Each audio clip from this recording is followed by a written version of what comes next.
Welcome to the Upshot, Multi-World Disc Golf's podcast about the latest in the disc golf world. I'm the editor, Charlie Eisenhood. Joining me is Josh Mansfield on this Tuesday, July 16th, 2 days before the start of the European Open. The second MPO major of the season, third FPO major of the season is upon us. We're so excited. 4 rounds, 2 at the Beast on Saturday and Sunday, 2 at the Monster in Tampere on Thursday and Friday. We've also got tomorrow the President's Cup, USA versus Europe. Rah, rah, rah. The Olympics are almost here. We just had Wimbledon. It's popping in Europe right now, Josh. That's right. And, this is the major that, just given the timing on the calendar, this kicks off the busy season of disc golf. We're about to start getting the historic tournaments. We're about to start getting the rest of the majors. This is where it all starts. And I'm very excited because I love watching the European Open. We got a big preview coming your way. We're going to talk about some of the courses. We're going to talk about our championship picks, of course, odds on the players, best storylines, all of that coming up in just a moment. We did have an Elite Series tournament this weekend. It was the best of the European Elite Series so far. I'm not sure whether this Krokhol Open or the Estonian Disc Golf Festival that will follow European Open will ultimately feel like the bigger deal. But certainly a great warm-up event for the tournament up in Norway. Ricky Wysocki gets his second win of the season, plays insane 1081 rated lights out disc golf. I saw a stat from Statmando, Josh, in the first round when he shot 13 under. Crazy round. He led in both strokes gained tee to green and strokes gained putting. That's the first time a player has done that in a round to like kick off a tournament this whole season. I can't believe that. To lead in both categories. Can you believe that? No, I can't. Listen, that round was crazy. So it makes sense and deserves the credit for that. I just am shocked that hasn't happened before. I know. We've seen some lights out rounds that you would think meet that criteria, but I know. Ricky ultimately shoots one of the best round ratings ever at an Elite Series event.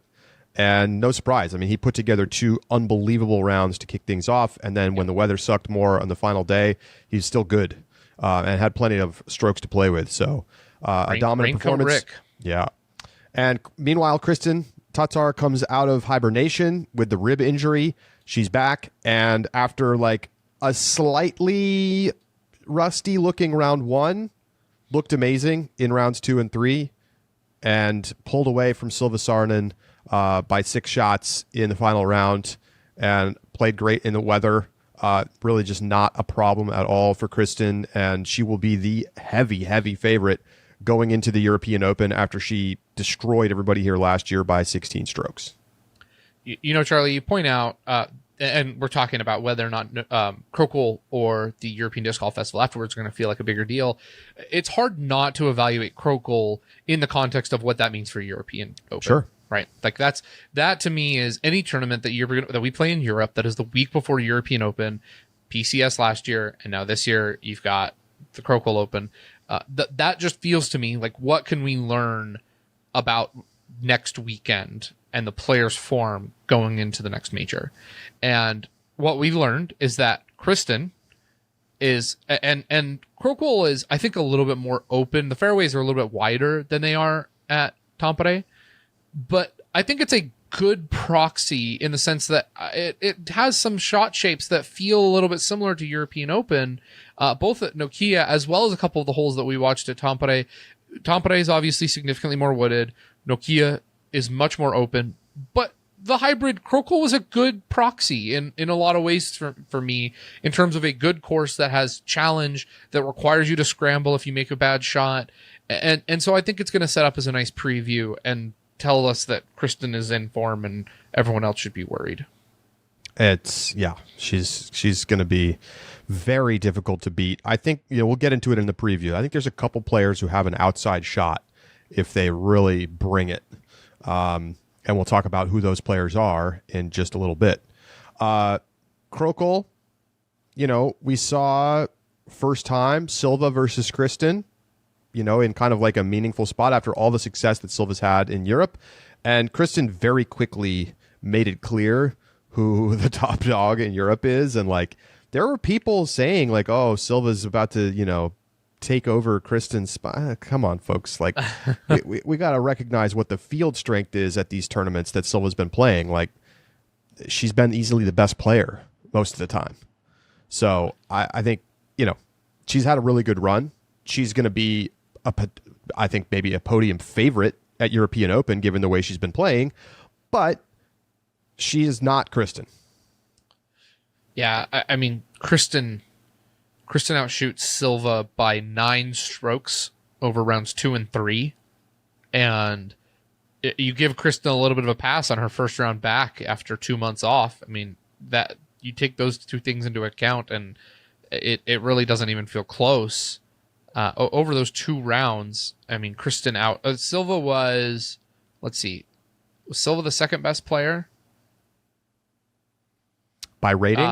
Yeah, no, just by strokes. And so yeah, 4 down was the best over rounds 2 and 3 was the best score, and Kristen went 13 down. So, leads the field by 9 strokes minimum, which was against Silva. And so it's man, disc golfers, we've got a short memory, and we are quick to forget a lot of things, and one of them is just how good Kristen is. And it's hard when she's gone for 2 months and you see players that are looking good, but that's Kristen is just the heavy favorite to win this weekend. Yeah. She just confirmed it at Krokhol. No doubt about it. Meanwhile, Ricky looking as good as we've seen him in a couple of years this past weekend. I mean, his putting was electric. Yeah, and it's been a while, obviously, since Rick's won a major. We've talked about it a lot on this podcast. He's got an opportunity to, get one that he has not won. He's played here a lot, and he's come close a lot. He finished like 1 or 2 strokes behind Macbeth twice back in the middle of the last decade. He's had multiple podiums here. I don't think he's ever missed the top 10.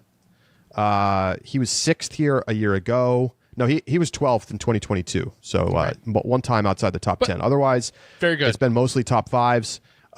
And, he's clearly capable of doing fantastic. And I actually think that adding Tampere is a benefit for him, especially coming off of what we just saw him do at Krokhol, which is going to be much more of a comp for the Tampere layout than what we're going to see at the Beast, where it's a little bit more wide open USDGC-like.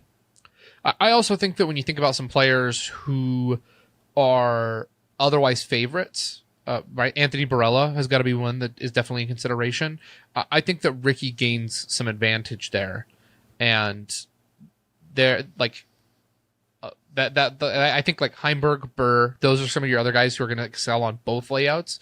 But after that, I mean, a lot of your guys, Isaac Robinson, I think is going to benefit from Tampere, but I don't know if he's going to have the strength of Nokia. Anyway, we'll get more into it. But you're right. Ricky is a well-rounded player that I think has a capacity to shoot well on both layouts. And that's going to help him make up some ground on players who might have succeeded only at the Beast. The next 3 players on the leaderboard behind Ricky, Jakub Semerad, Vino Makla, Nicholas Antela, who was tied, Nicholas, with Joey Buckets in 4th place. So the Europeans showing up on the European podium at the Krokhol Open, they have a lot more experience playing Tampere than any of the American pros, many of whom are probably seeing it for the first time this week in practice rounds. Yep. Now, most American pros will probably spend the majority of their time playing that course in warm-ups, because they know the Beast. There's basically no changes besides 16, which we've already discussed. And so, how much more do you really need? I mean, you obviously want to go see how your discs are flying and whatnot, but maybe you play 1-2 rounds max over there and you spend, 3-4 rounds at Tampere. It is a challenging course. We actually had an Upshot listener just there playing. Okay. Scott emailed in and he said, Tampere Disc Golf Center is way better than the Beast and much harder. He says, I played mid at the Beast and I shot a 5 under. I played amazing at Tampere and I shot a 2 under. The locals told me even par was 10-20 rated at the last event. Of course, these are practice rounds. Not only is the design great, but it's beautiful, massive old growth pines and birch trees. And he even sent along like full course notes about some of the technicality. I think we talked a little bit about Tampere and some of our favorite holes last week. And, there's some really cool water carries, some very challenging tiered greens that have like, it's not really like rollaway danger. It's more that like if you don't come into the green at the right angle, you're going to be putting from circle 2. Yep. Like you actually have to be more technical coming into the green. And we just rarely see that on U.S. courses. And combined with that, there's a certain spots of the green that are accessible and certain are not. And so it's not just a 30-foot wide circle that you're aiming for. It's a cone on the right side that's about 15 feet wide that you need to hit. Otherwise, you may have an obstructed look from circle 1. It's another feature that I think is just excellent. And completely agree with you, Charlie, that the design is very thoughtful on this course, and the greens are showing on that as well. A lot of European courses have a mound with a basket on top. How about 18? At least one, right? Exactly. At least one of them has that course. At least one hole has that feature, and Tampere is no different. And so there are opportunities that players can have okay shots, but if they don't play the green and the technicality correct, they might find themselves losing strokes on the putting green very quickly. Well, we're already getting into it here. I will note we did a full Inside the Circle rapid reacts following the Krokhol Open, where we dug into Krokhol topics by and large. So check that out. Get yourself a subscription. discgolf.ultiworld.com/subscribe. And there's literally not a better week to sign up, because Josh and I are about to be doing daily rapid reacts for every single round of the European Open. And so... And I will say this: if Europe wins President's Cup, we'll get on Wednesday night and we'll talk about that. All right, I like it. We should probably do Pursewatch and picks real quick though to wrap up Krokhol. Yes, we should. Yeah. And then I have a little more on Tampere that I want to get to, and we'll dig into the rest of EO stuff after the break. But let's get to it. Pursewatch, take us through it, Josh. Yeah. $45,925 on the MPO payout, $17,881 on the FPO payout. That's good for $63,806, which does make it the highest paying European event thus far, though it had the most players. At 151, it comes in at $423 per player. Not far off the mark. I mean, Swedish was $426, Copenhagen $434, right? Like right in the ballpark. At $8,223. It's the second highest payout for the MPO winner, but at $4,166, it is the highest FPO payout. It's a jump of 110% from the European Tour last year, where it was only $30,000. Yeah, right in line with what we would expect. Pursewatch has been a little bit less interesting than usual this year. Yeah, everything has sort of converged and been fairly flat from a year ago, and I think it makes sense. That's where the sport is at the moment, and we'll keep an eye on things in the second half. Picks wise, Josh did the right thing and picked Kristen. I just had to zig when I should have zagged, and I picked Silva. I still get 2 points, but Josh gets the win bonus. We both had Ricky on our podiums, but did not have him winning, so we both get a point in MPO. I had Macbeth and Burr. Josh had Nicholas and James Proctor, and was not quite enough, Josh. Not quite. So we did okay this week. We will get to our European Open picks in a little bit. First, we're going to take a break. When we come back, deep dive into the European Open and get you ready for the tournament this week. We'll be right back.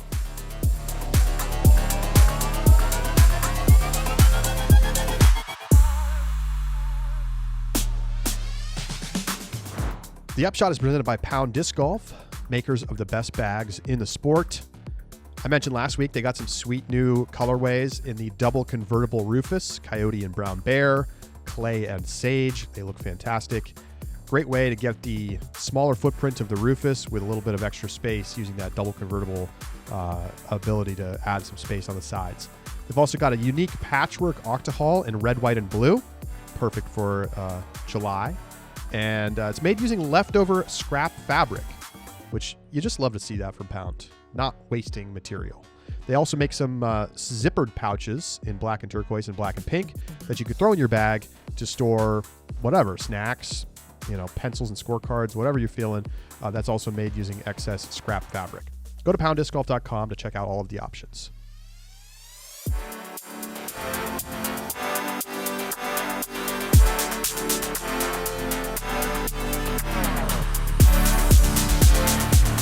Welcome back to the Upshot.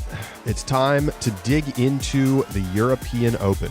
So once again, 4 rounds, Thursday through Sunday. We have the USA versus Europe President's Cup on Wednesday. 2 rounds at the Monster at the Tampere Disc Golf Center on Thursday and Friday. You have to have a paid ticket to go and spectate if you're over in Europe. And then you can go and watch for free on the weekend if you want, or you can buy a VIP ticket, whatever. We've gone through all that. Should see big crowds, as we always do. Free tickets helps.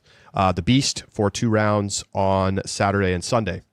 Josh, since the European Open has moved to Nokia, the MPO has never been decided by more than 2 strokes.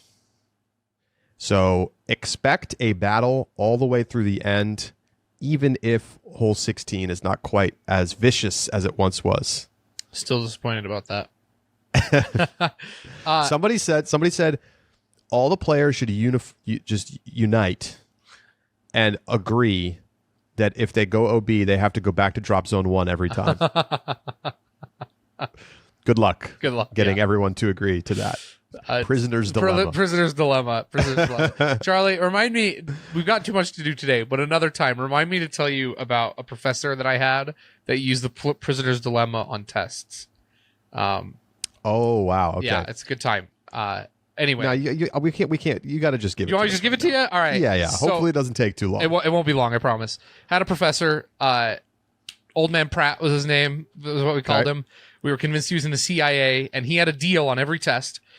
Prisoner's dilemma. If more than 50% of the class missed a question on one of the multiple choice or true or false, then he would just write that question off and give it to everybody correct, because his philosophy is if more than half missed it, then it must have been a bad question. He didn't teach it properly. Correct. But he also always said that if you could arrange with the class to get people to all pick the wrong answers, then that would be a way to effectively get that score. And he says he's taught for 20 years plus, never gotten anybody to do it. Well, I managed to convince my class on the true false section to put straight false. And he starts by going through the test at the end on the next day or next class. And he's like, yeah, I just was really surprised at the errors on this question. And then he stops and he's like, oh my gosh, you guys did it. We were the first class to ever take him up on the challenge. We got 100% on the true false section. Because it's either you got it right or everybody got it wrong. Exactly. And he wrote them all off. It's almost too easy. He should have realized he set himself in his own trap. I know, but he said that no one's ever done it because people were always afraid that they would. That's so because funny. If someone bails, right? If you get a handful of people who bail, he should have said, if everybody gets it wrong, I give you full credit. But if one person gets it right, then only they get credit. Yeah. And one person defecting. That's enough to ruin it. Yeah. That would be more interesting, because 50%, that's you got a lot of margin for error. You do. Somebody forgets. You do. Interesting. I like it. Yeah, it was a good time. Let's talk Tampere, where unfortunately if everybody gets a bogey, you still have to take a bogey. True. Yeah, go ahead. I want to point out real fast though, this deep dive, this is part 3 of our European Open preview. If you just have been checked out of the Upshot for a while, I want you to pause this episode. You need to go listen to the UC interview. You need to go listen to our Tampere breakdown. We spent a lot of time already on this tournament, and we're about to spend a lot more, but you need the full picture here. So if you've been missing out, go back, take a pause. We'll still be here. Go check out those other episodes. Come back here. All right, Charlie. I agreed 100%. Scott also just pointing out from Tampere, hole 17, he says, insane tee shot. You've got to hit your drive 350 feet, turning right through a 3-meter gap at 300 feet. And then you have to approach into a very tricky sloping green with a lot of trees around. It is you'll see when we get to the course, and if you want to watch, a course preview or something, it is a very intimidating tee shot. I mean, you have to throw it straight and far and then get it to go right. not easy. And then 18, it's a nice clean open shot, but it's a double tiered green. It's 350 feet to the basket. You got to throw it up onto the second tier to have an inside the circle putt, but if you miss, you're going to be putting back at least from outside the circle. So putting will be critical, and you can really struggle if you are not feeling confident with your putter, because you can be tin cupping it real quick. Yeah, I would not be surprised if we see lots of layups, because again, this is round 1 and 2. If you're in circle 2 on this hill, on this hole, I think you're going to just layups, right? Unless you're like a Gannon Burr type, somebody who just knows you're going to find metal. Sure. Why would you risk it? Also, probably depends on how your round is going. Fair. Which it shouldn't, but like that is how it will go, right? Yeah. If someone's like bogey free 5 down, they're going to lay up. Right. But if they like need a stroke, or they feel like I'm kind of having an off day, they're like even par, maybe they go for it because they feel like they need to have some strokes to go into beast. Possibly. When we were talking scores with UC, he was saying that there's going to be a lot more score, more compression out of good rounds here at Tampere. Just the high end isn't there in the same way that Nokia's is. I think to me, then that says, especially because it's the first 2 rounds, the goal of like you can make up 6 strokes even at the beast. Like if someone shoots really, really, really hot. Now, if there's 30 guys ahead of you with 6 strokes to play, then that's a problem.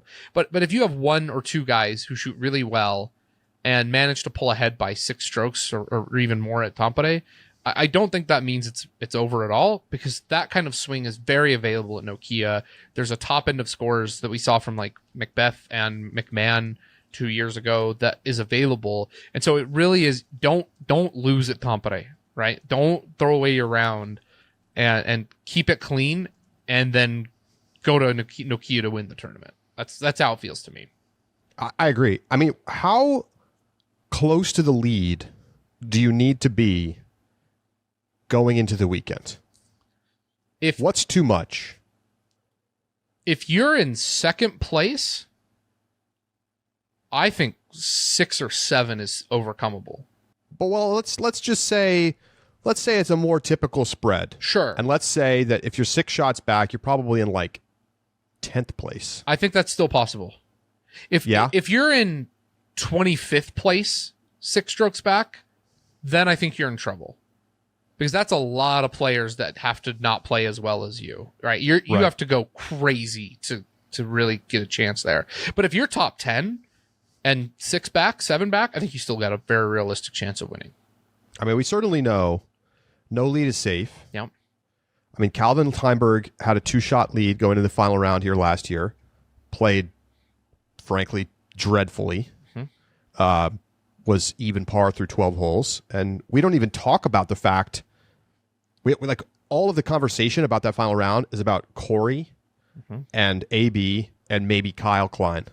We don't even talk about Calvin because he completely had the bottom drop out from under him after like being in the best position to win of his career at a major, probably. Yeah. And you know what's crazy, Josh? Calvin, I mean, I think people know this, even if they don't specifically know it. He has the most tour wins without a major with 11. Second place is Simon with 9. And then you have AB and Josh Anton at 4 wins apiece. These are players who have the most Elite Series wins without a major win. Just running through the shed real quick, right? This is we're talking about the Hall of Fame shedders. Yep. I mean, who needs this the most? Who needs this win the most? There's a lot of stuff on the line. Okay, Macbeth is 1 win away from tying Climo for most majors all time. Yep. He is also at risk of losing his streak of Elite Series major wins dating back, I think, 13 years right now. Is that what it is? That's a lot. He's won at least 1 tournament on tour every year for over a decade. And he obviously has not won so far this year. 13 years, so yep. 13 years. His streak is on the line on that as well. Ricky, desperately looking for another major win, in like modern era to cement himself as one of the greats ever. And if he wins this weekend, he will pass Macbeth for most cash all time. So there's a storyline. You've got Calvin, who just simply needs any major win. So I think it's easy to make a case for why he needs a win. AB trying to get revenge on the course, also to get out of the shed with somebody who's sitting in, having won a bunch this year, but hasn't yet conquered a major. You can keep going through the list. I mean, Simon is a guy who would love a win. How about Eagle, right? To kind of overcome this slow start with his new MVP discs. This is, it feels like everyone has something to prove. And it's like an amazing opportunity. And by the way, it's a Worlds preview for 2025. Yep. This feels like one of the most laden storyline, like majors just laden with storylines and that we may have ever seen. And it's contributed definitely in part to some of the history of this tournament. And I am so excited. And it's tough. I've been thinking about that question about like who this means the most for a couple weeks now. And it is not an obvious answer. It really is not. Yeah, I am pumped. So really quick, I want to take a pause and listen to a clip from a practice round.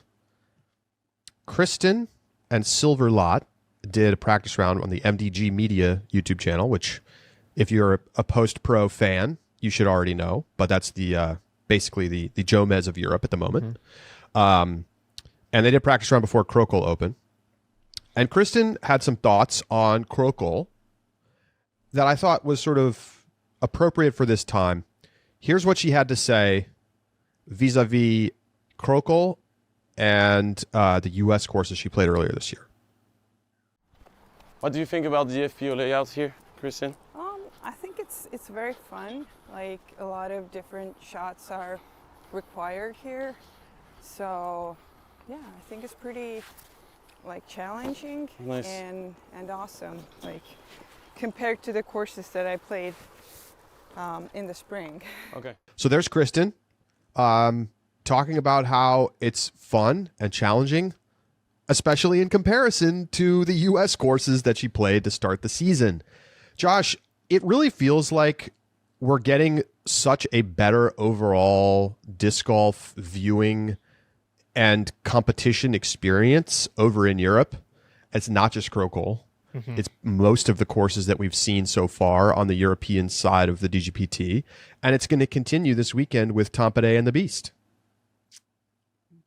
Completely agree. And it's so odd because I feel like the beginning half of the US season, minus arguably like the Portland courses, Glendoveer and Beaver State Fling, Milo. Sure. These courses, they get shuffled around. They have, some of them are a little bit newer to the tour. But all of them to me are just, they're not that Midwest swing, and all those tournaments in the Midwest are just on courses that I think are so much more lackluster in Texas compared to these European courses and courses that are come up later in the US. I mean, Kristen hated that Texas State's course for FPO. She did. I mean, I understand it, right? Like, especially looking back on it now, having seen these European courses. Remember, that was like that. It was like it's like a local par 3 type course.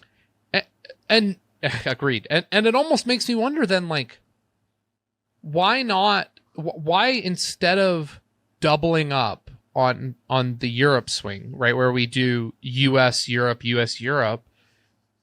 like, let's thin the US tour out and make it so that all that happens right now is Europe. And if you want to play on the Pro Tour, you come over to the European swing. I mean, it's about money. I get it. It's about, facilitating metro areas that can support crowds. But from a course perspective, you couldn't be more right. I mean, let's go through it. Chess.com Good. I'm with it. I like it. Yep. Waco. I'm fine with Waco. I like Waco. Yep. I've come around. Open at to it. Austin. Not the best. It's not the absolute horrible trash that it was last year. Yeah. But it's still not the best. Yep. It's just acceptable at best. Texas State's, I mean, just let's. There's a couple cool holes, but who's going to miss it if it's gone? Jonesboro, I like Jonesboro. Okay. Yep. Music City Open, No. take it off the tour. No. We got to do something else there. Champions Cup, obviously kind of TBD right now, but Northwood, great course. DDO, take it off the tour. Yep. I mean, it's done, right? Like, what? Why are we still in Emporia? Let's stop. We can appreciate what it was, unless they can really massively upgrade that course. I just think it's not doing it anymore. People aren't showing up. It's tough. What is the next one? What is COP? I don't remember what that is. That's Copenhagen.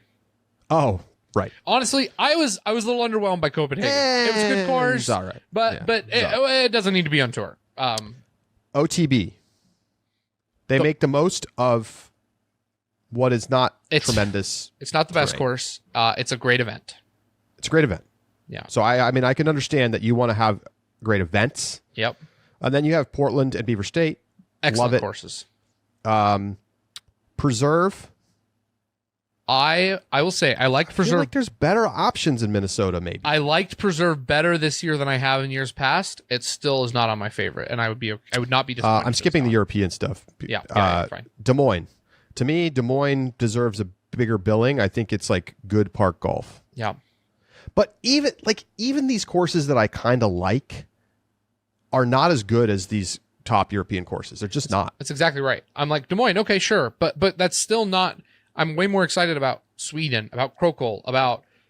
I am stoked about the European Disc Golf Festival. Right. I'm excited to so see what hyped. that's going to be all about. Yeah. I'm not totally sure about the course. I'm not. I don't have an opinion yet. But the event seems like it's going to be awesome. Right. Hopefully it delivers on the promise. Yes. It will be next year's European major. Anyway, that's a little bit of a tangent. Just excited. I'm very excited for Tampere Beast. Yep. It's going to be awesome. So, just to come back to my question there, Josh, anybody else you want to put on the list of like really needing a win? I mean, how about like Isaac Robinson? Prove that he still got. Last year it was no wasn't just a fluke. Yeah. Nicholas or any of the Europeans. Any of the Europeans. Yep. It's been since Jesper Lundmark that we've had a European champion. That's so long ago, most people don't even know who that is. Yep. Corey Ellis running it back. That would be sick. Yeah. Eagle. I think Getting right. I think I already mentioned Eagle. that. Yep. James Proctor. Another guy who, doesn't have a major, but has the skills. Yeah. It's exciting. Adam Hammis. He's never won a major. Also in the shed. Ezra Aderhold, desperate for any win on tour. Also in the shed. In the lower half of the shed for Ezra. Joey Buckets. Joe, man. That would be sick if this was the one. That would be wild. Obviously, in FPO, pretty much anybody besides Kristen winning would be a big story, just because of how dominant she was here last year. Evelina cementing herself as the kind of the clear front runner for Player of the Year. Missy would do the same. Missy's the current front runner, I think. Yep. Until that's taken away by Kristen, which I think we all expect perhaps to happen this weekend. Any of the other Europeans would be massive. Ella Hansen would be massive. Sophia Donachie would be like mind bending. Yes, she's going. That's the Joey. That's the Joey Buckets comp, right? Those two. Yes. Yeah. Listen, I think though, to me, there is a clear answer as to which storyline is the most impactful on the FPO side. Give it to me. Silva Saarinen. If she comes out, beats Kristen heads up at a major, that cements her as the real deal and a player who like you have to include in the conversation every time you talk about Kristen, every time you talk about Missy, every time you talk about Evelina, Holland, Owen, you name it. Silva Saarinen cements herself if she wins heads up against Kristen at a major. And It'd be huge. At her age, like, It'd be huge. that's it. That to me, I agree. There are a lot of important storylines, but to me, Kristen's the obvious, and Silva is the one after is the impactful storyline who it does the most for. Let's take a look at some of the odds for wins. These come courtesy of Moonrocks. There are European actual betting options. The odds are questionable at best, although I think they do pari-mutuel betting. So it's like betting on horse race, where like if everybody bets on Kristen, your payout is going to be trash. Okay. Because it essentially they take all the money in and then they pay it out. Retroactively build the odds, essentially. Yes, exactly. So let's call these more traditional sportsbook odds that are also more reflective of probably the reality. Sure. So these are the Moonrocks odds from our Discord. Real fast. Yes. Pari-mutuel betting might be the solution for like betting in disc golf in the immediate future because it's like zero risk for the book. It's zero risk for the book, and it shows the kind of money that will come in on the sport before they like actually start building the odds. It's a little bit, I agree with you, but like, I'm not sure that I would be necessarily super interested in betting in pari-mutuel markets, because it's like, okay, I bet on Kristen to win European Open FPO, and I'm getting, ultimately my payout is minus 1,000. Sure. Like, and you don't know when you place your bet what your payout will be. And I agree. It's not. I don't think I don't like it as a long term, but as in the short term, like, it's a safe way, because remember they've tried betting in the U.S. and the money dropped out the bottom because they set the odds terrible. Yeah, exactly. So do that as a means to show the kind of money that would come in, without a lot of risk until you actually develop a proper sports book around disc golf. Yeah, I mean the Ultimate Frisbee Association had odds up in DraftKings for a couple of years, and they just got killed. Well, when your fans know more about it than your bookmaker, like that's it's not good. Not good.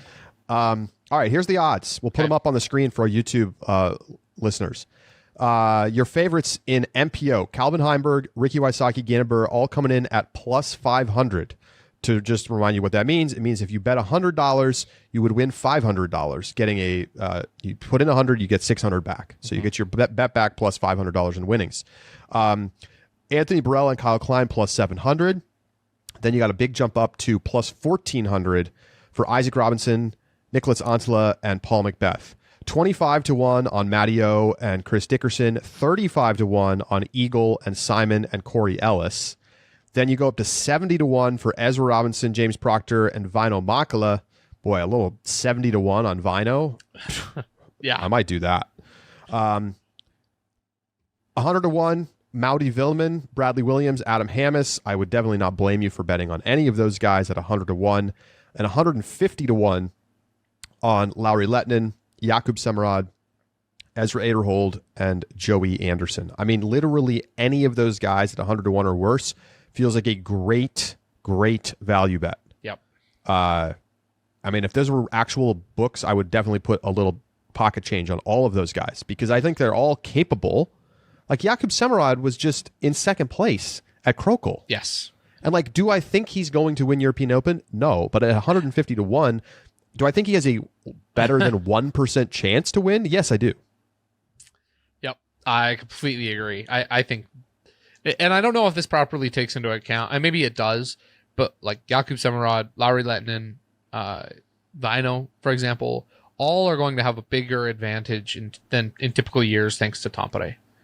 And that's why I think it's so attractive to hit some value bets on those guys. Anything else you like? How about any of the favorites? Would you bet any of those guys at 5-1, 7-1? I wouldn't bet. I don't like the 7-1s. Burrell and Klein. Burrell. I think I might. Really? I mean, it's hard to put a percentage on win chances. Like 7-1 on AB after what he did here last year. No. That's what he did at the Beast. and I get Fair. that he's been good in the woods, but when I look at this, I'm going to pick players who I think straight up, if you dropped a group of people on any course in the world, blind, who's going to do the best? And I know it's not true blind, but still, I think that Anthony Barella, and we saw this at times at Krokhol, like his distance and power can get him in trouble on technical courses. He is good in the woods. I don't think it's a fair narrative to say he's like not a good woods player, but he can get himself in trouble on technical courses when he outdrives landing zones, and that is a very real possibility at Tampere. And so I just have question marks around like that's why I like the 5-to-1s better, because straight up I think on a variety of courses I think they're the most well-rounded players. Yeah, I mean that's why they're and that's where they're 5-to-1s, right? Odds-on Well, favorites. right, but if you give me these same odds without Tampere, oh man, It's too short. The odds are too short. I don't know. Gannon's never played here. I mean, I definitely trust Gannon in general, but at 5-to-1, I'm not sure that it's good enough price. that's fair. That's Right? fair. You think 20% chance he wins? I mean, maybe that is right. It feels about fair. Feels fair. But I'd rather hit these long shots and, put $2 on them and, you got a chance for a really nice payday. No, that's true. All right, FPO odds. Kristen coming in at -300. So that means you got to bet 300 to win 100. Missy Gannon, Evelina Salonen +700.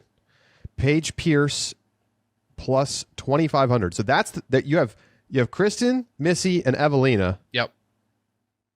And then it's just like everybody else is like a massive long shot. And maybe that feels right. Feels spot on. Paige Pierce 25-1, Hannah Blomroos, Ella Hansen, Silva Sarden 30-1, Hedy Lina, Cap Merch, and Anniken Sten 50-1, Katie Alsalu and Sophia Donachie 80-1, Rachel Turton, Luca Lorenzen, Sarah Hokum 150-1, and Annalie Togias Moneste, Tate, and Kona Montgomery 200-1. Silva feels like the good value bet there 30-1 at 30-1. I don't trust Hannah's putting. Paige is unpickable right now, and I worry about Ella at Tampere. And so given that's the case, like Silva is my most likely value bet there. I think your best value. I definitely get it. If you're going long shot, right? Consider putting a little on her at 30-1 as well. But I actually think the best value bet on the board is Evelina at 7-1. Like, interesting. I like Evelina. Missy. I like Missy better than Evelina. Evelina, you have to hope for the best with the putter. Obviously it's going to come down to her being able to putt effectively. But Salonen has been tremendous. Yep. She's won at Tampere on the Prodigy Disc Pro Tour twice. Okay. At the Beast, to be fair, this was the old layout where she was playing the MPO pads.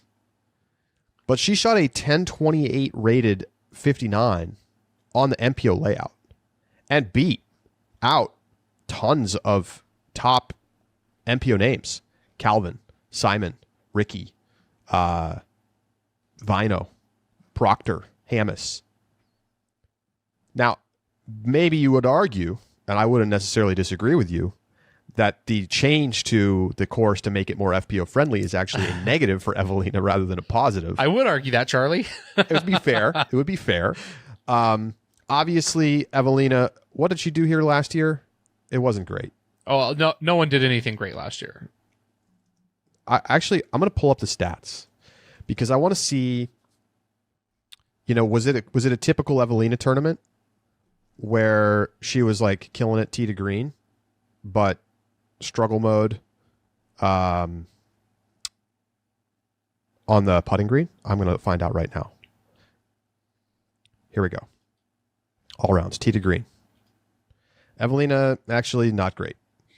Not horrible. She was still top 6, but way behind Lina and Kristen, who finished second and first, respectively.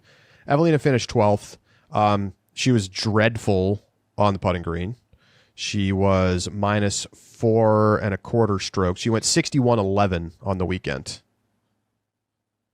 So obviously she's going to have to do better than that. But Evelina has been a much better player this year, Josh. And that is true. A much better player. No, you're absolutely right. You're absolutely right. Do I think she wins? Probably not. Do I think she's a 7-1 is a fair price? Yeah, absolutely. Yeah. Like, why can't she go out and beat Kristen? Because she can't putt. But you don't know that. We've right. seen her have good weeks on the putting green. And you're right. For stretches of time. You're right. And you know what? She's already won a major this She season. won a major. Yep. And by the way, Kristen was there. Yes. And by the way, it was the Woods. It was not an open course. Right. No, I hear you. I mean, she could. She could. I mean, we were talking about how Kristen, we played 2 Woods majors in FPO. Mm-hmm.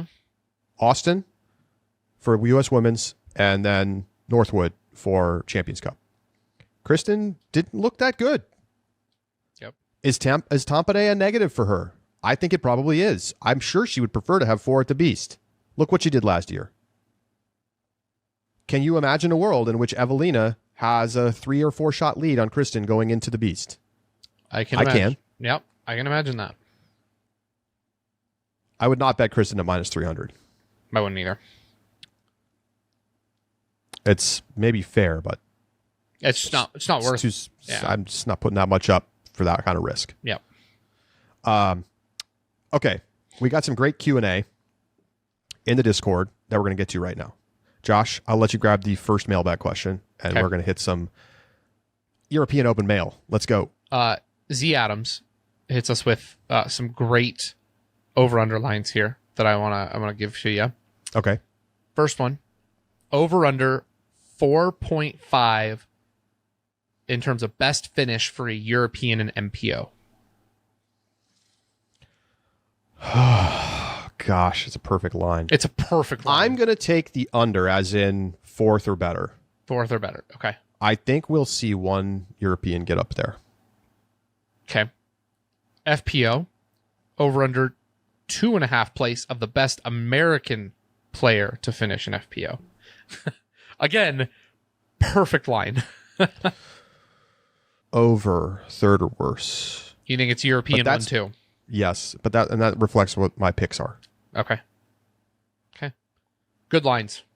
Great lines. What do you take? I take the over on the 4.5. If I was going straight odds, like I think it's more likely that the top finishing European player last year, by the way, was Vino Makala 11th. Yeah. The odds tell me I should take the over here. I think the Tampere edition is a very, very nice piece for the Europeans. I also think the level of European play across the board is considerably up from a year ago. I will say this actually is not reflective of my picks, though. So, well, sounds like Josh is hedging his bets. Hedging my bets. That's right.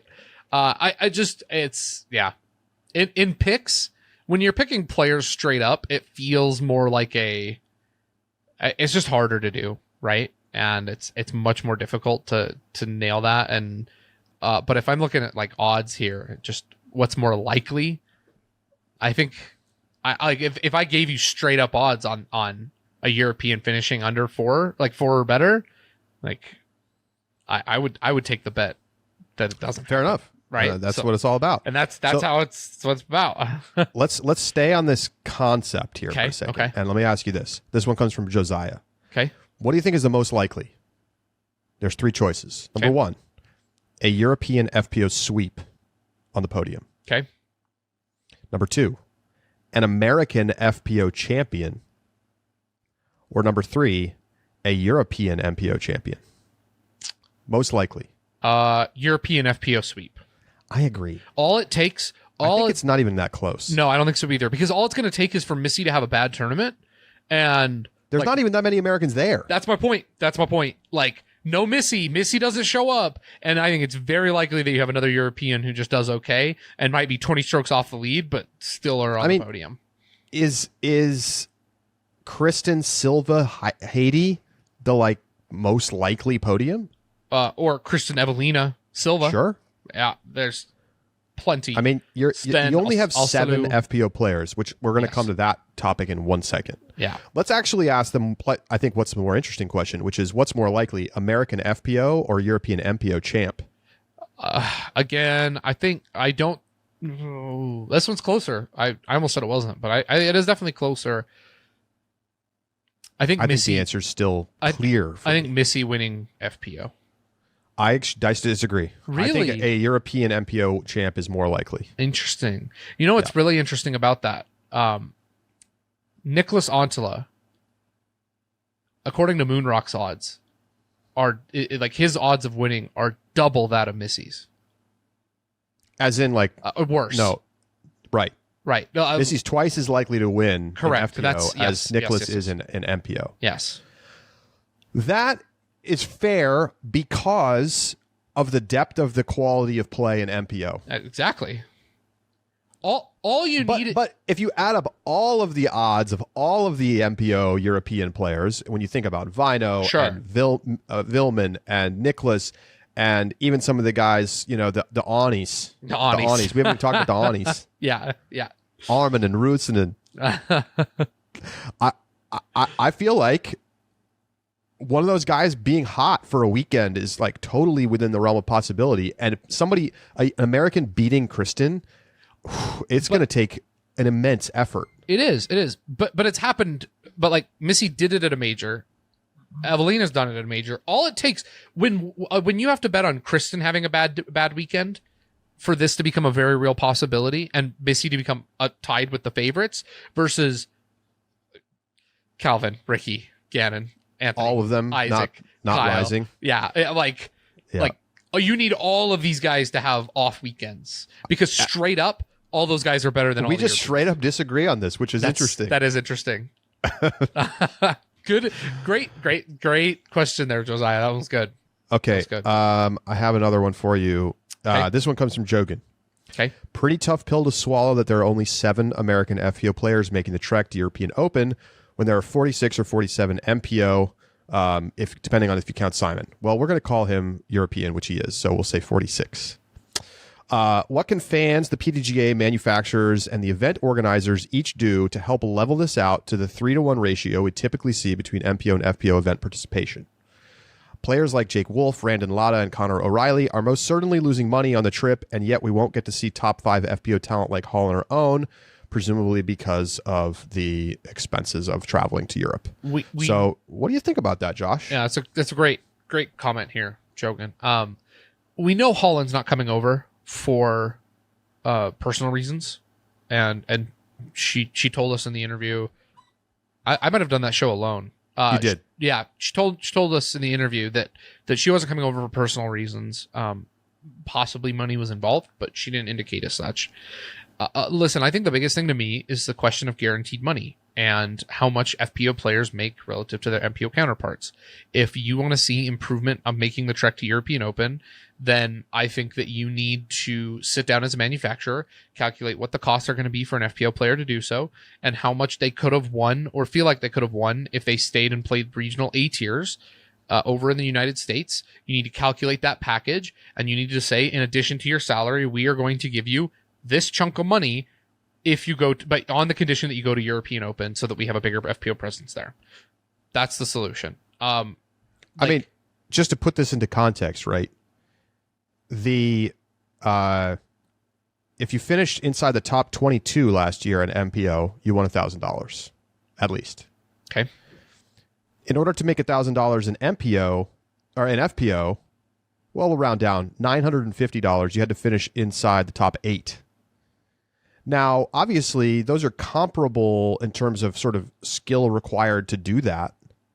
But if you're like, I don't know, if you're Holland, I think you should feel confident that you're going to be able to go over there and win $1,000. Now, is that enough to make it worth it? It's a long trip. Yep. It's a long time away from home. You might want to be traveling with your partner, which adds expense. Yep. I think it has more to do with the like maybe comfort level of traveling internationally, and it's easier for a 25-year-old dude to go travel to Europe on his own than it is for a 25-year-old female player. That's just true. Now, I'm not saying that there's any like particular risk of going to Finland. Sure. But I just think it is easier. You're not thinking about like, am I going to be safe? Yeah. Yep. And I'm not saying that's the reason. I just think that like there are a lot of factors here that go beyond money that might explain this. And how many feels like the right amount, right? So if you say it should be 3-1, right? So then 46 divided by 3 is about 15. So you would want to see 8 more players come over. Who are those players that you want to see come over? And once you get that far down the leaderboard, then they are starting to talk about money being a real concern. Yep. Because the Europeans are really good. If you look at the Pro Tour leaderboard, yeah, Own is not going. I don't know why Own's not going. I'd be interested but to find Own out. and Holland are obviously, we yes. would love to see them here. Holland, we know personal reasons. But then you have Natalie Ryan, Okay. Rebecca Cox, Mm-hmm. Valerie Mondahano, Mm-hmm. and then your next one after that is like Lisa Fakis and Stacy Kiefer. And I'm sorry, but like they probably wouldn't make our odds board. Right. They're just not.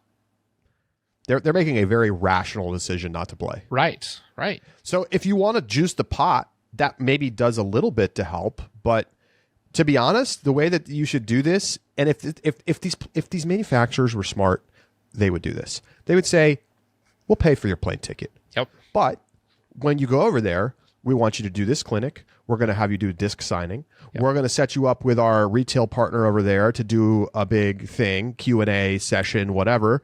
Yes. And like use it as an opportunity to market your players in Europe. Yep. And they should pay for the plane ticket because it's probably more psychological than anything else. But it's not cheap to fly to Europe in the middle of the summer. It just isn't. It's going to be at least $1,500. Where do you fly into when you're trying to get to Nokia? Do you fly into Nokia? Helsinki? I mean, you could, depending on, I mean, Sure, Helsinki and a train is like $10 and it's like 90 minutes or I something. mean, I flew to Helsinki and took the train. I pulled up. So let's just do now. I mean, this isn't going to be perfectly comparable but I did, if you do early August, so I did August 4th to August 10th, $1,300 is what it would cost me to fly right now. And presuming I had done it earlier and had been watching tickets, like I get it down to $1,000, but. And like $1,000 is probably the minimum that you're going to get there. Right. Unless you want to do some crazy nonsense and, have to take multiple trains and whatever. I just think it's a rational decision because that's not even accounting for the cost of being there. Yes. Currency is not as strong. The exchange rate isn't favorable to the dollar in Europe. So anyway, I think it's getting better, but it's going to take time for it to really get better. We need to see overall purses need to climb a bunch, or really, I think manufacturers who have very strong players like a Holland type Yep. should be really encouraging their sponsored players to go over there and paying for them to do that in order for them to try to increase their European market share. Yep. All right. What's next, Josh?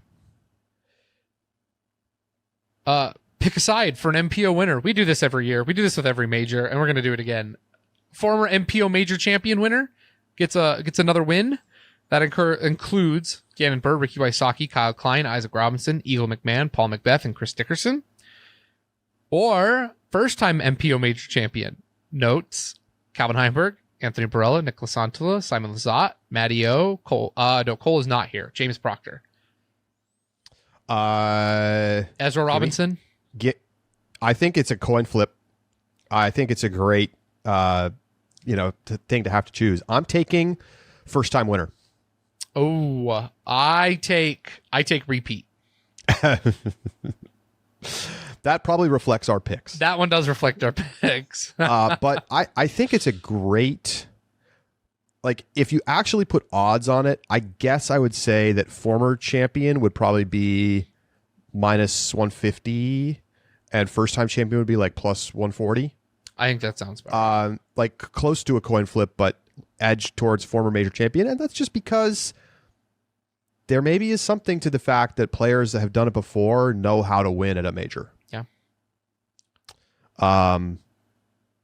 But yeah, I think I'm not sad to have Calvin, AB, Nicholas, Simon on my side of the ledger. It's a nice side of the ledger. But, Gannon, Ricky, Kyle, Isaac, Eagle, Paul, like a bunch of those guys are either playing great right now, have played great at European Open in the past. You're not going to go wrong being on either side of this. I think it's definitely feels like a toss-up. Okay, who do you feel like has the most pressure on them to perform well at this major, and why? This one comes from Josiah again. He's coming with the heavy hitter questions this week. Notable options in Josiah's mind: Kristen, who's 0-2 in majors this year. Nope. Ricky, who's had a long drought. It's been more than 7 years since he won his last major. Calvin and Simon, who have never won major shed MVPs, says Josiah. Or Nicholas, the best European player at the European major. And I think you could include Vino in this as the most popular and most famous Finnish player who just switched bags and is also playing very well right now. Playing very well after switching bags. I have an answer. My answer is, in FPO, it's clearly Kristen. Yep, agreed. But I still think that Vinny is the number one pressure right now. And it will be so at every major until he wins one. I say Macbeth. Macbeth? I do. Wow. He is one away from tying Ken Climo's record of all-time majors. He currently holds the best winning percentage at majors, but is only 0.6% at points above Ken Climo. That goes away if he loses all the majors this year. And time is running out for Macbeth to hit a milestone that once felt inevitable. And his success at Europe means that I think this is, these upcoming 3 majors are his best shots to doing it. And so I think Macbeth has an immense amount of pressure in order to win this one. And he may say that he doesn't, and it's not on his mind, and he's just out there to play this weekend. But could you imagine if Macbeth got that close to hitting Climo's record and falls short? Ooh. Man, that would be something, wouldn't it? The GOAT debate heats up a little bit. It does. It felt... Tell me that, like, when Macbeth won USDGC against Kyle Klein in the playoff... Yeah, it was 21, I think. In 21, when he was 2 away, and tell me that you didn't say this is inevitable. Yes. Oh, it felt inevitable because, he was unbelievable in 2019. Yes. You would have taken any odds, of him completing that. And now it's like people are expecting him not to do it. Correct. It's wild. I like your case. That's my case. How about this? From Moonrocks. Aside from possibly Champions Cup in Stockton next year, this might be Paige's best shot at a major for the remainder of her career. She's getting older, and the fields will only get better and deeper from here. Next year, there will be more FPO players going to Europe since Worlds will be there. Very true. Charlie said a year or two ago that Paige will definitely win another major. Do you still believe that to be true? With official majors only, not throw pink currently. And Moonrocks also wants to know, what if you exclude Stockton? Stockton's definitely best chance next year. Oh yeah. What? 1,000%. She's been great at OTB. Yes. No, I think I don't believe it anymore.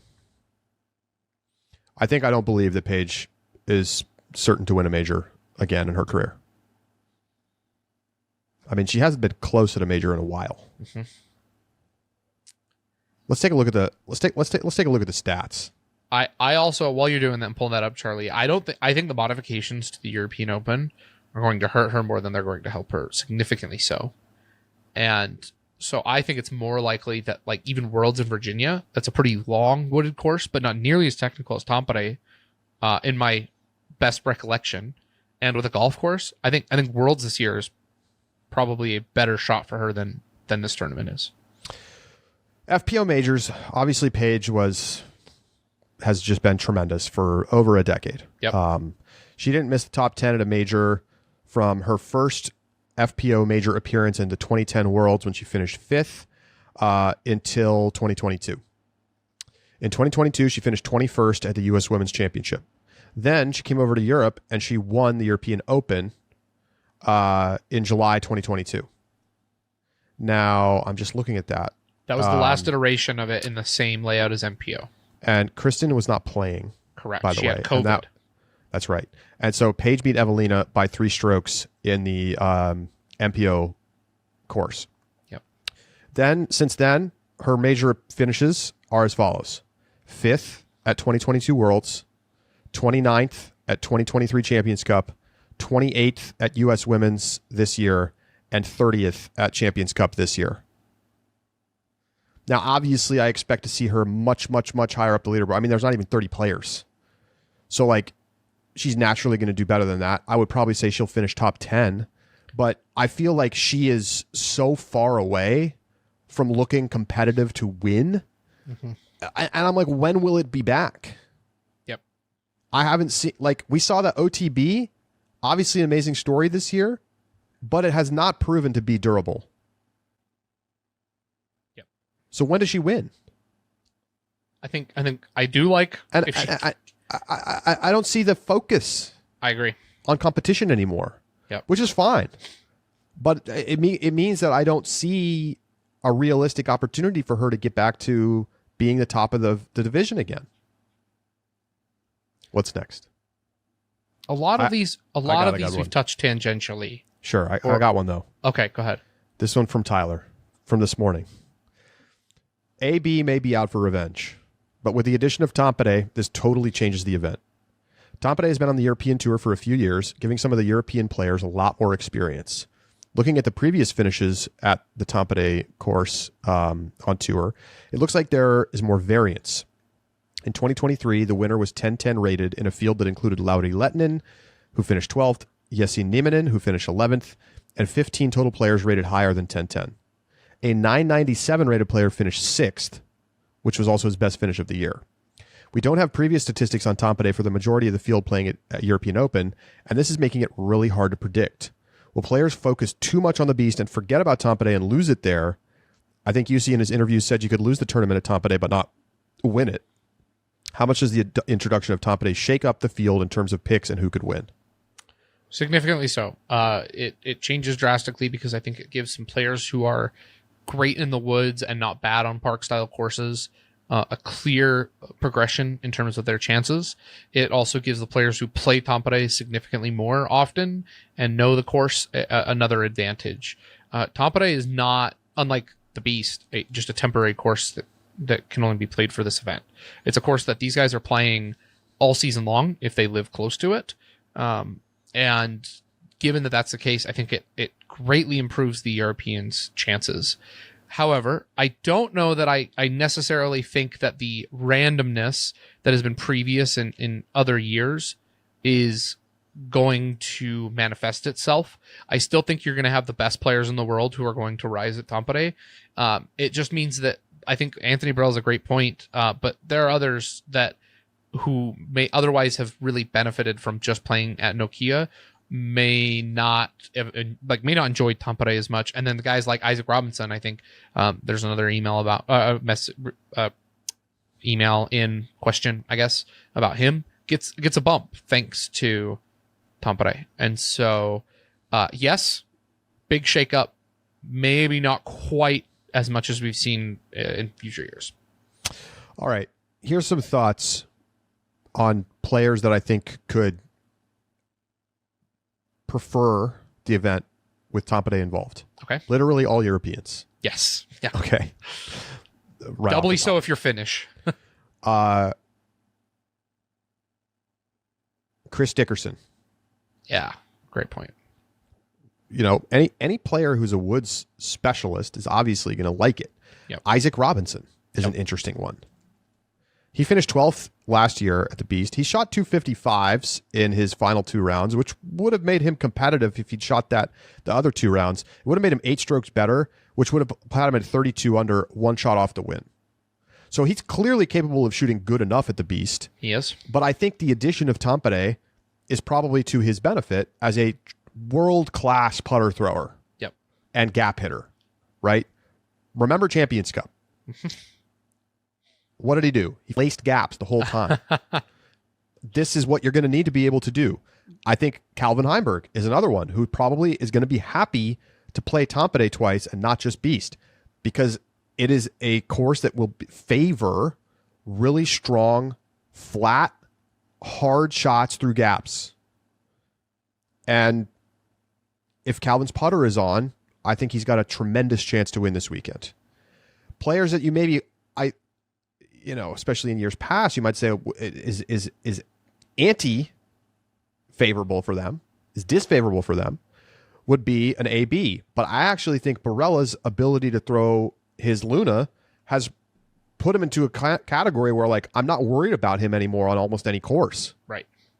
Him and Gannon and Macbeth, like, these are Ricky. These are guys that can play anywhere. Eagle, I know he's shed the bad in the woods, the bad in the woods label, but I don't think this is necessarily favorable for him, given that he shot the greatest major record of all time in terms of rating on 4 at the Beast to beat Macbeth, who was also playing out of his mind. But I like Eagle's chances, but we've definitely seen him look pretty bad in the woods so far this season. New disc still, yes. Right. But is he finally there? He looks a lot better this last weekend than Krokhol. Let me stick another one on there for you. Okay. And maybe this isn't fair. Did he might have won Idlewild, which might just completely throw this out the window. But I think Kyle Klein is an excellent park style golf player. He won his major at USDGC. I think he thrives on park style. He was second at Preserve, for example. And so it's not to say that he's a Badswood player, but I think he's an excellent park style player who isn't as good in the woods as he is park style. He might have won Idlewild several years ago, but as of late, I think this is true. Yeah. I'm super excited to see what happens. It's going to be a fascinating tournament. Josh, I think it's time to get to our picks. Here they are. This is what everyone's been waiting for, right, Let's Charlie? get down to it. Let's start an FPO. Okay. I think we won't have quite as much variance here. You want to go first? Should I go first? I can go first. Go ahead. 3 spot. I've got Silva Saarinen. She got beat by Kristen last week, but she also beat out everybody else. And so when I look, I mean, you don't have that many American players getting added into the mix.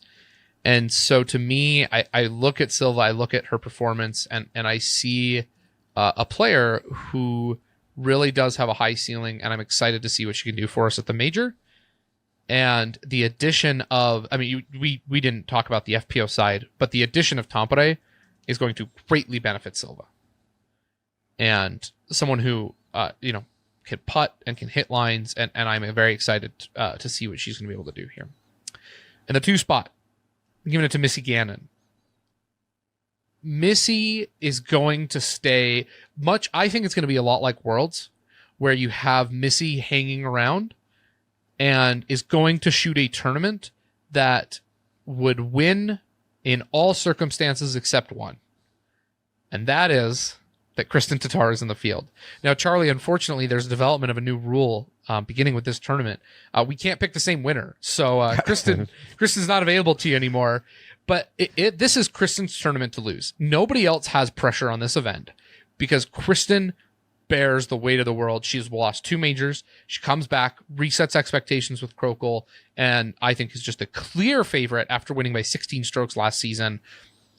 There's no question in my mind. Who else is picking? Who's not picking Kristen? I mean, if you want to be an absolute beast legend, I think we should give bonus points this week specifically for not picking Kristen. Love it. You get 5 points. You 5 points if you pick a winner that is not Kristen. I agree. So I'm taking the same podium in slightly different order. Okay. I have Missy third, Silva second, and Kristen first. I don't really have much more to say about it. I think Evelina's got a chance to make things interesting. I was feels like heavily Evelina's, debating, but I can't get there because of the putting. it feels like Evelina's going to be first or she's going to be 10th. I'm just concerned about, I mean, she played good at finish, right? I mean, she beats Haiti Lina by 5 strokes. She averages like 975-ish. Not amazing, right? Not going to win over this week. And Swedish, it was not good. So I don't know. I'm hopeful, but I'm not confident, is what I would say. So not on my podium. MPO, here we go. I don't know, man. I don't know. It's so hard. It's so hard. Tampere makes it very difficult, I think. Number 3, I'm going Kyle Klein. Okay. I think you made a good case for Kyle. Of course, he finished second here last year. I mean, another player that we don't really talk about that much from European Open 2023 because the focus is so much on who won and AB. But Kyle was right there. I mean, he was right there. And not quite enough. And I think that I don't really feel like Tampere is a negative for him. And he's clearly been a gamer at majors. He shows up. Yes, he does. And he's good enough in the woods that like he can hang around Tampere. Absolutely. Number 2, I've got Gannon Burr. Obviously, we don't really have any evidence for how he's going to play these courses, but I mean, it's Best Gannon player Burr. in the world. The guy's putting together streaks of 10 birdies like every week. Yep. Number 1, though, Revenge Tour, baby. Oh AB, my gosh. He's doing it. He's doing it. He's getting his first major. He's going to win a major before Calvin. I just think this is his. He's got all the tools. He's ready. His game couldn't be in a better place. He's probably the favorite to shoot the hot round at the Beast this weekend. And I love the way that he's been able to shape shots with slower discs, and his shot shaping in woods has been as good as anybody. That's true. So why not? Why not? I really don't see any reason that he can't do it. And the one thing that would get in his way, hole 16, they were like, you know what? We're going to just go ahead and soften that up for you, AB. I think that, somebody I leave off is Ricky. I feel like he's the trap pick coming off of Krokhol. But I also don't blame people for picking him because he's been good here in the past too. Just never quite won it.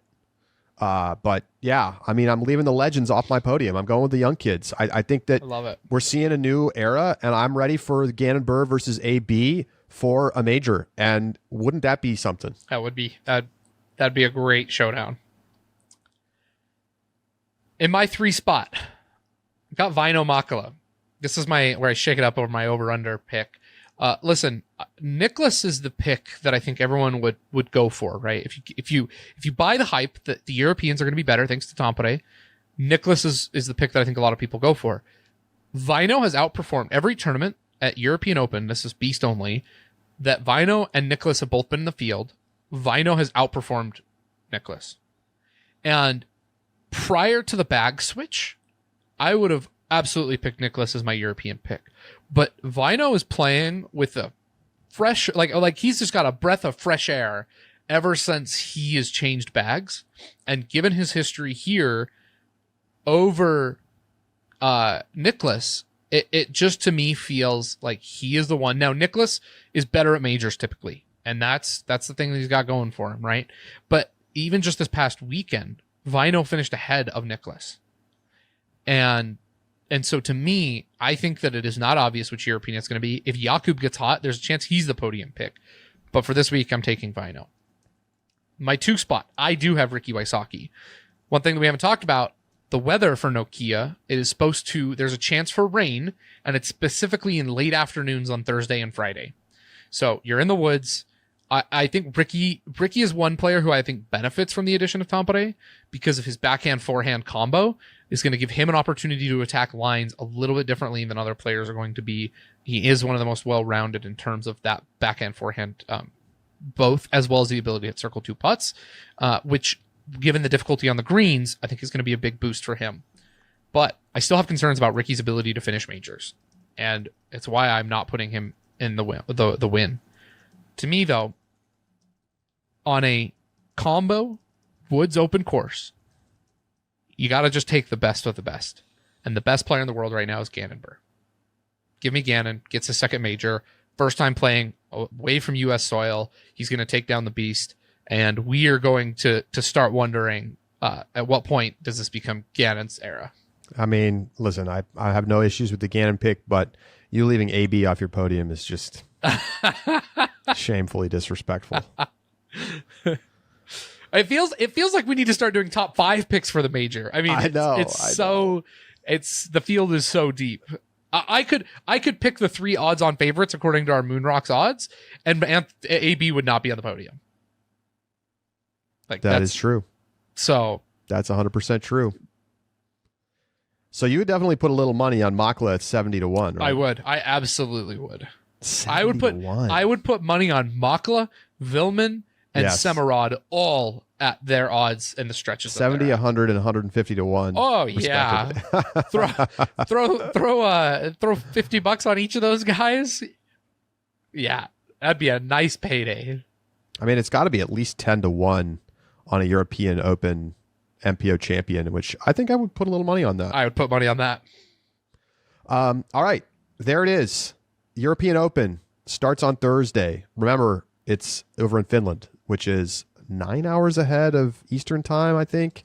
An awful amount of It time. is 6 o'clock right now. So no, make it 7 hours ahead of Eastern time and 10 hours ahead of Pacific time. So what that means is that FPO tee-offs for lead card are going to be at like 3 a.m. Eastern. Yep. And MPO tee-offs are going to be at like middle of the morning. I see. I wake up Eastern. and just flip on MPO, which is MPO nice. is just on. The FPO hurts. It's a dream. It's like Wimbledon. That's right. So looking forward to it. It's going to be so much fun. And make sure you join us in our Inside the Circle Rapid Reacts every single day. Our Thursday show is going to be round 1 Rapid Reacts. Now, if you want to hear it live, you got to be in the Discord. You got to be a subscriber. But we will put it up on, Thursday Wherever night, you get your Friday podcasts. morning, Yeah. at some point, wherever you get your podcasts. And so you get the first one for free, but you'll have to sign up for subscription to get rounds 2, 3, and 4. That's going to do it for this edition of The Upshot. For Josh Mansfield, I'm Charlie Eisenhood saying so long. Enjoy European Open. We'll see you on Thursday and Wednesday if the Europeans win President's Cup right here on The Upshot.